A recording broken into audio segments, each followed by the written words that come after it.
Hello, world. Welcome to episode 119 of the Jimmy Canz Show. It is NXT Deadline. New concept, exciting time. Let us talk about it. We'll do our predictions as always. It's going to be this Saturday here in Orlando from the Performance Center. Those of you keeping track and keeping score, Rodney and I had one difference in Survivor Series. That was the Finn AJ match. I took AJ, he took Finn. AJ won, so I recaptured the Jimmy Canz title. How many times that make? How many times is that? That'd be 3 for me. So we're each at 3 apiece. Oh man, you talking about? Look, what do you get better competition than this anywhere in the world? Of all sports. We're each at 3 apiece. It's like, you know, that title's hot potato, and it's like the Attitude Era all over again. So what I'm saying it's the best action on the internet. Lots of action. So right now, 3 confirmed matches. We're going to discuss 4 because I am fairly confident that this one is going to happen.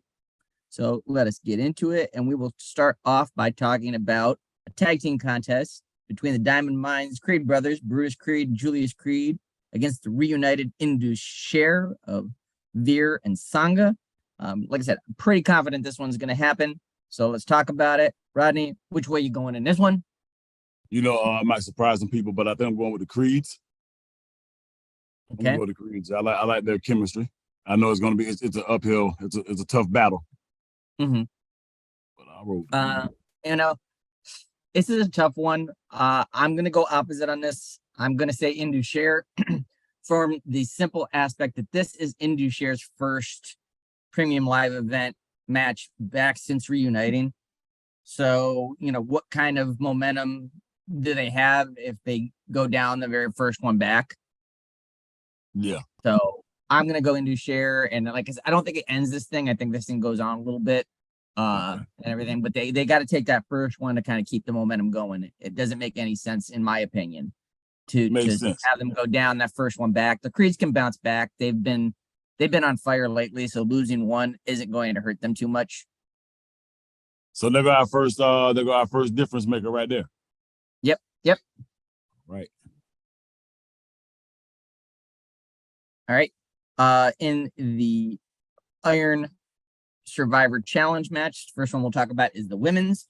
The winner getting an NXT women's title match opportunity. The participants so far: Zoe Stark, Cora Jade, Roxanne Perez, Kiara James, and our last participant will be decided tonight. We are filming this on a Tuesday morning, so it'll be a triple threat tonight between Wendy Chu, Indy Hartwell, and Fallon Henley. Excuse me. So we will see who fills that final spot there.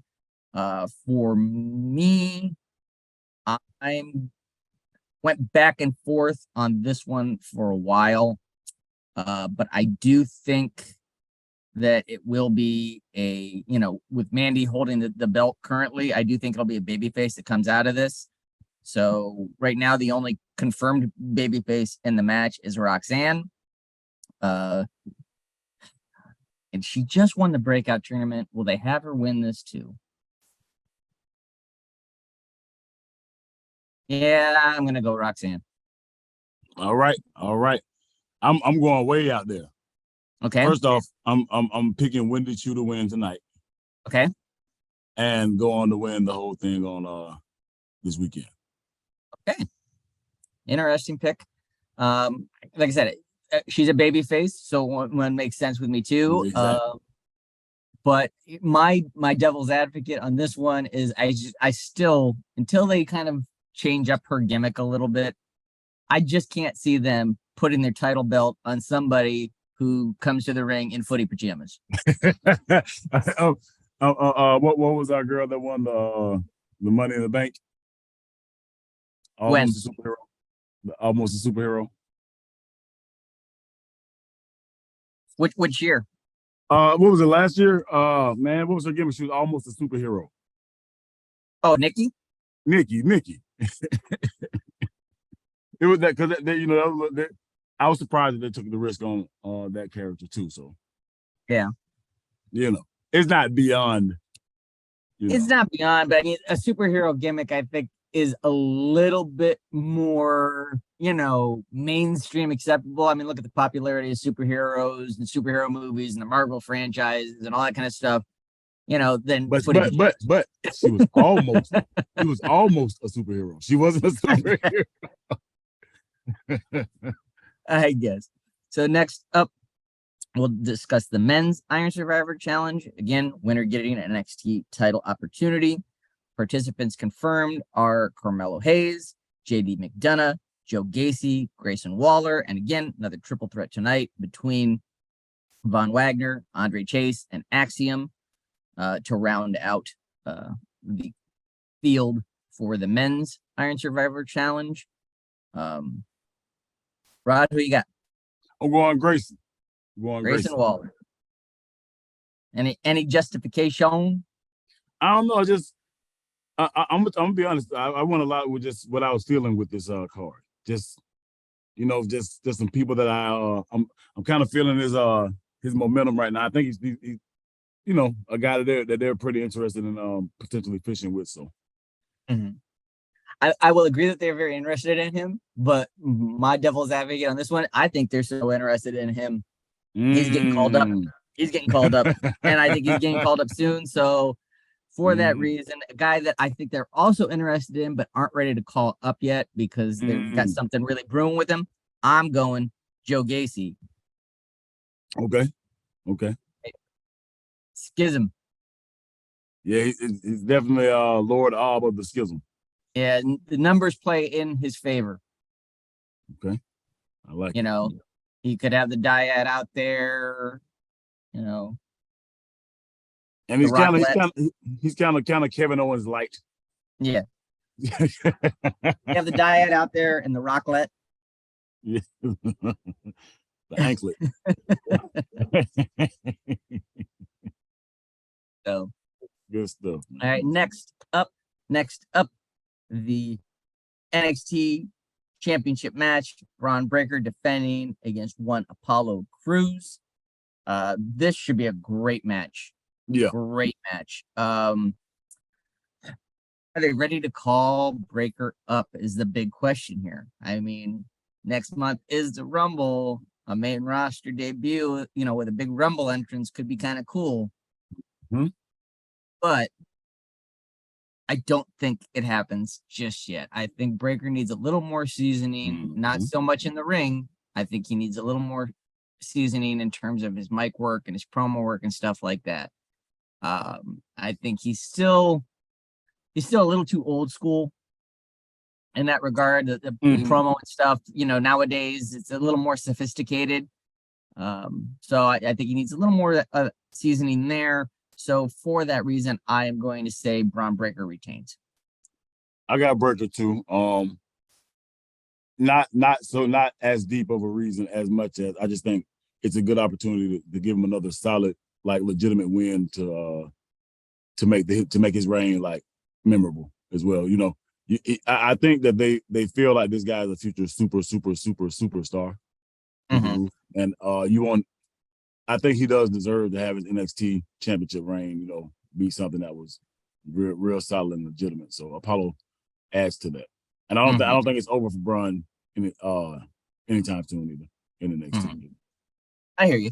So in terms of our differences here, I did not include the tag match. We will count that, but I didn't list it here because it's not confirmed yet. But again, that's a difference there. You're taking Creeds, I'm taking Indu Share. And then for the confirmed matches, our differences, you're going Wendy Chu, I'm going Roxanne, you're going Grayson, I'm going Gacy. So we got 4 matches, potentially 4 matches. Like I said, we know 3 for sure. Right now, we're different on 3 of the 4. So it should be exciting. If there's anything else added to the card, as always, in the comments, we will add it down in the comments. We will throw our picks in on that and, try and keep up to date depending on exactly when it gets added. If it gets added during the show itself, it's kind of hard for us to get it out there that quickly. So there you have that. Also coming a little later this week. It's that time of year. What we got coming up? Season. What we got coming up? What we got coming up? It is bowl season, my friend. We will be doing our 2022-23 bowl season prediction special. A lot of bowl games. The college football playoffs are set. The other bowl games are set. So should be a fun, exciting show to watch. A little different flavor, for those of you that tune in for our wrestling predictions. Here's a little different flavor to throw at you guys. So should be a fun time. Real quick before we go in or anything, real reaction, Rod, on the Final Four. Did they get it right? Yes. Yes. Yes. They got it exactly right? Yes. What you thinking? I hemmed and hawed a lot. Like the 4 teams that they put in, I thought were the 4 teams that should be in. Yes. Based on the way the season went. The top 2 were kind of no-brainers. Mm-hmm. The 3-4 spot, like I went both ways with it. It's like I saw the argument for, not penalizing TCU too much, because it was such a tightly contested game. But then my other mindset on that was, well, what message does it send if you say it's okay to lose your championship game and we're not going to penalize you at all? Mm-hmm. You know what I mean?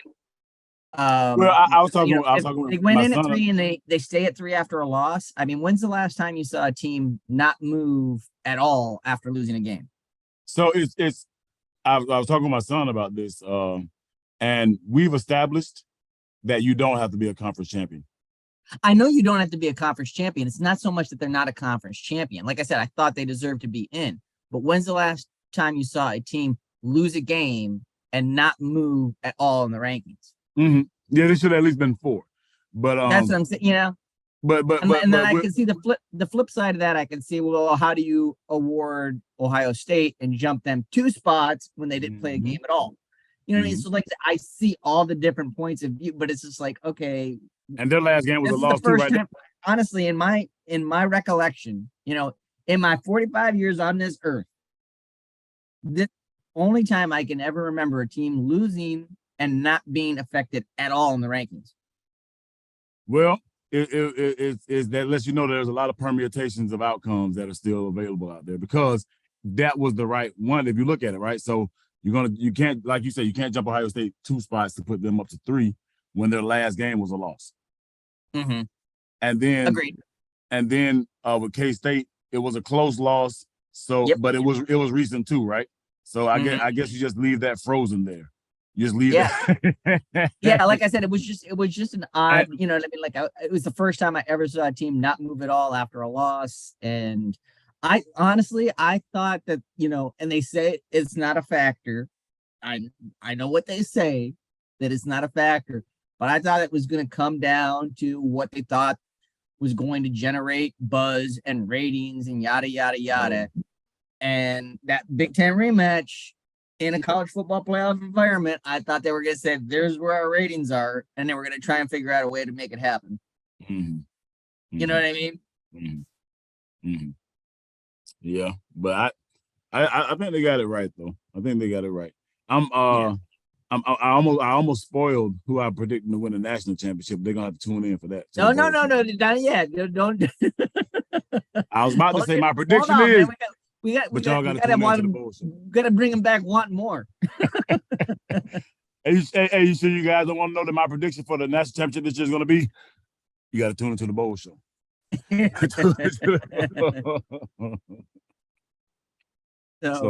So there you have it. Like I said, we'll be getting that out this week as well. I think we're slated to knock that one out tomorrow.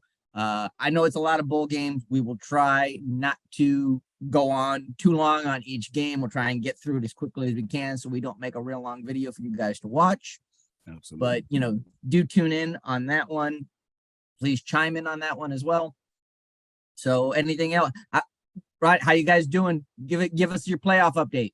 Well, your playoff update. So it's national tournament. We started our played first round Sunday, won 14-0 against a team from California. Excellent. So tomorrow morning at 10:30 inside the Camping World Stadium here in Orlando. It's a rematch of the Southeast Regional 14U Championships between the Popka Blue Darters 14U versus the Jupiter Mustangs 14U. They beat us by 1 point 3 weeks ago. So Okay. we got we got some plans for those guys. It's a vengeance game. Yeah, we got some plans for those guys in the morning. So we'll let y'all know how that turns out. All right, brother. So good luck. Again, you guys going to be on anywhere?